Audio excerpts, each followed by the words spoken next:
বন্ধুরা, অনেক বড় একটি খবর। শুধু খবরই নয়, এটা রিয়াসে হামলার বদলা বলতে পারেন। এই খবরটি শুনে আপনাদের মনে অনেক শান্তি আসবে। ভারতের সেনাবাহিনী এমন অপারেশনকে চালিয়েছে যেটার দ্বারা আমাদের বদলা পূরণ হয়ে যায়।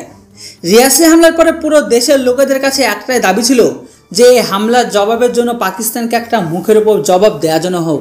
রিয়াসে হামলার পরে পুরো দেশের লোকেদের কাছে থেকে একটাই দাবি ছিল যে এই হামলার জবাবের জন্য পাকিস্তানকে একটা মুখের উপর যেন জবাব দেওয়া হয়। কেননা পাকিস্তান কাপুরুষের মতো সাধারণ লোকেদেরকে টার্গেট করে মেরেছে। যদিও সেই সমস্ত সাহায্যকারী ব্যক্তিদের ভারতের সেনা হাতে নাতে তো ধরেছে, কিন্তু এখনো পর্যন্ত কোনো বড় রকমের এনকাউন্টার কাশ্মীর ঘাটিতে হয়নি, যেটির জন্য পুরো দেশ অপেক্ষা করছিল। নিয়ে নিন বন্ধুরা, সেনা আমাদের বেশি অপেক্ষার করায়নি। বন্ধুরা, খবর বেরিয়ে আসছে বারামুলা জেলা থেকে, যেখানে সেনা অপারেশন বিজয়কে চালিয়ে একটি বড় এনকাউন্টারকে করেছে। অমর উজালা রিপোর্ট অনুসারে বারামুলা জেলাতে সেনাবাহিনী পাকিস্তানের 4 জনকে হুরিফাই করেছে। এর সাথে সাথে আজকে আরও 2 জনকে, যারা নতুন হামলায় টার্গেটকে করছিল। আর এর সব থেকে বড় ব্যাপার, এই হামলাতে ভারতীয় সেনাবাহিনীর কোনো হতাহত হয়নি। এরকম টাইপের বিজয় নামে অপারেশন 1961 সালেও চালানো হয়েছিল ভারতের তরফ থেকে। তো সেই টাইমে ভারতের সেনাবাহিনী পর্তুগালের খেলাফ যুদ্ধের ঘোষণা করে গোয়া দামানকে পর্তুগালের হাত থেকে আজাদ করেছিল, যেটা আজকে ভারতের ফেমাস ট্যুরিজম স্পটের মধ্যে একটি। 7 সেক্টরের রাষ্ট্রীয় রাইফেলের কমান্ডার ব্রিগেডিয়ার দীপক মোহন প্রেস কনফারেন্স করে জানিয়েছিল যে মারা যাওয়া ওই সমস্ত ব্যক্তিগুলো হচ্ছে ওসমান, আব্দুল, ফিরোজ আর শাকিল নামে যুক্ত। সবাই ছিল পাকিস্তানি, যারা লস্করি তৈবার সাথে যুক্ত।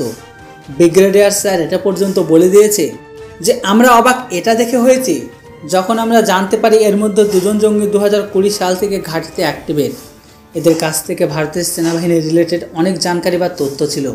মানে এদেরকে কেউ না কেউ তো অবশ্যই সাহায্য করছে ভেতর থেকে, এটা তো কোনো সন্দেহ নেই।